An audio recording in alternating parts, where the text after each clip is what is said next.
प्यारे बच्चों, नमस्कार। स्वागत है आप सभी का यस के एक्सीलेंस ट्यूटोरियल में। आज के इस ट्यूटोरियल में हम लोग कक्षा 10 गणित द्विघात समीकरण से मात्र दो सवाल अभी के अभी सीखने वाले हैं। और ये सवाल यूपी बोर्ड एग्जाम में कई बार पूछा गया है। ये 28 फरवरी 2025 के लिए मोस्ट इम्पोर्टेंट सवाल है। पहला सवाल है, यदि समीकरण 3y का वर्ग माइनस 12y प्लस में यम बराबर 0 के मूल बराबर हो तो यम का मान ज्ञात कीजिए।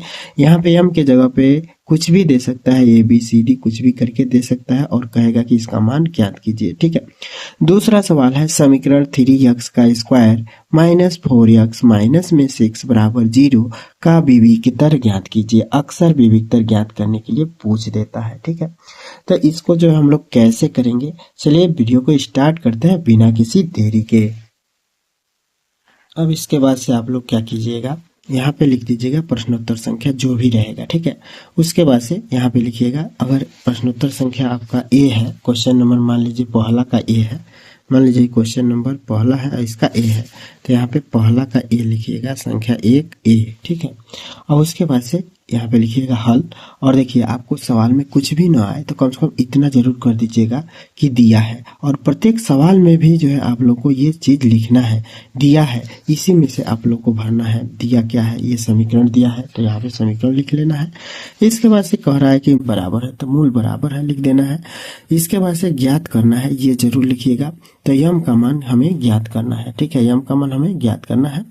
अब यहाँ पे जब सवाल आगे ज्ञात करेंगे तो यहाँ पे जरूर लिखिएगा कि हम जानते हैं। तो जो भी चीजें हम लोग जानते हैं इस सवाल से रिलेटेड ये चीज लिखना है। ठीक है, इसको ज्ञात करने के लिए तो सबसे पहले देखिए, जब ये समीकरण दिया है और कह रहा है कि इसके मूल बराबर है, तो हम लोग ये जानते हैं कि कोई भी द्विघात समीकरण है अगर उसके मूल समान हो तो विविक्तर का मान क्या होता है, 0 के बराबर होता है। यानी कि हम लोग क्या जानते हैं कि विविक्तर को हम लोग डी से भी डिनोट करते हैं। विविक्तर को हम लोग डी से भी डिनोट करते हैं। तो विविक्तर बराबर हम जानते हैं कि बी स्क्वायर माइनस में 4ac होता है, ये हम लोग जानते हैं। तो ये लिख देना है। इसके बाद से तो 0 के बराबर होता है, ये हम लोग जानते हैं। ठीक है, कि ये 0 के बराबर होता है। क्योंकि हम जानते हैं कि यदि मूल समान हो तो विविक्तर का मान क्या होता है, विविक्तर बी स्क्वायर माइनस 4ac 0 के बराबर होता है। अर्थात हम लोग इसको यह भी लिख सकते हैं कि बी स्क्वायर, इसको जो देखिए इसको इधर भेज देते हैं तो हम लोग कह सकते हैं कि बी स्क्वायर बराबर 4ac भी हो सकता है। ठीक है, या करके तो इतना लिख देना है कि बी स्क्वायर माइनस 4ac बराबर 0 होगा यदि मूल समान है तो। ठीक है, और इसको अगर हम लोग पक्षांतर कर दें तो बी स्क्वायर बराबर 4ac हो जाएगा। अब हम लोग को इसमें मान भर देना है, किस समीकरण से, इस समीकरण से। ठीक है, अब यहाँ पे देखिए ये होता है ए का मान, वाई स्क्वायर का या एक्स स्क्वायर का जो गुणांक होता है वह ये होता है, और वाई का जो गुणांक होता है वह बी होता है, और जो यहाँ पे होता है अचर पद यानी कि सी होता है। इस क्रम को याद रखिएगा। वाई स्क्वायर का जो गुणांक होगा ए होगा, वाई का गुणांक जो होगा बी होगा, और अचर पद होगा वह सी होगा। अब इसमें भर देना है। तो यहाँ पे देख सकते हैं बी की जगह पे हम लोग लिखना है -12, माइनस में क्या है 12, तो माइनस में 12 लेना है, वर्ग कर देना है। ठीक है, इसके बाद से 4 इंटू ए का मान, तो ए का मान 3 है तो यहाँ पे 3 लेना है, और उसके बाद से बी का मान ले लेना है हम लोगों को, सॉरी ए सी, तो ए का मान जो है 3 और सी का मान हम लोगों को ले लेना है यम। ये सी का मान कितना लेना है, यम। ठीक है, सी की जगह पे सी का मान भरना है तो यम हो जाएगा। अब इसको हल कर देना है। 12 का वर्ग करेंगे तो 12 बराबर 144 होता है। ठीक है, और माइनस का वर्ग करेंगे तो प्लस हो जाएगा। फिर 4 तियां 12 होगा, और इसके बाद से जो है यम का गुणा है तो यम। इसके बाद से 12 से इसमें भाग देंगे, 12 बराबर 144, यानी कि 12 यहाँ पे आ जाएगा यम की वैल्यू। ठीक है, तो यम का वैल्यू आपका प्राप्त हो जाएगा 12 यम। ठीक है, अगला सवाल देखते हैं हम लोग। अब ये जो सवाल हमें दिया गया है इसके हिसाब से हमने ये चीज उतार लिया कि दिया में, देखिए ये सवाल दिया गया है।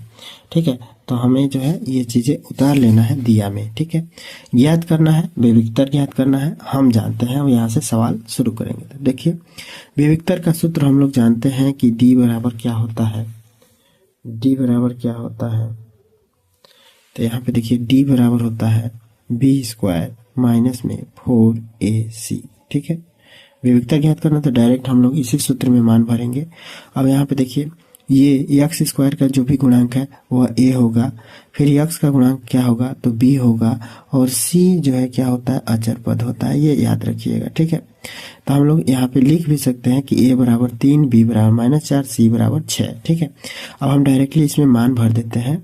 तो b का मान कितना होगा, तो यहाँ पे माइनस में 4 है तो माइनस में 4 इसका वर्ग कर देना है, फिर माइनस और यहाँ पे 4 है तो 4, और a का वैल्यू क्या रखना है, तो a का वैल्यू 3 है तो यहाँ पे 3 भर देना है, और c का वैल्यू क्या रखना है, तो माइनस में 6 है तो माइनस में 6 भर देना है। ठीक है, अब इसके बाद से जो है क्या करना है, -4 का वर्ग है तो -4 का वर्ग कर देना है, 4 चौका 16 हो जाएगा। फिर माइनस है गुणा करेंगे तो माइनस माइनस का गुणा करेंगे प्लस, और फिर 4 तिया 12, 12 छके 72, तो ये हो जाएगा 72। ठीक है, और इसके बाद से जो है क्या करेंगे, दोनों को जोड़ देना है, प्लस है तो जोड़ देना है, तो 6 और 2 8, 7 और 1 8। ठीक है, तो ये आपका विविक्तर हो जाएगा, यही आपका आंसर हो जाएगा। तो आई होप ये दोनों सवाल आप लोगों को अच्छे से समझ में आ गया होगा। कोई भी सवाल है इस टाइप का तो ऐसे ही करेंगे आप लोग। ठीक है, और समझ में सवाल आता है तो चैनल को लाइक, सब्सक्राइब और शेयर जरूर कीजिए दोस्तों, और अपना बहुमूल्य कमेंट करना मत भूलिए। फिर मिलते हैं अगले वीडियो के साथ, तब तक के लिए जय हिंद।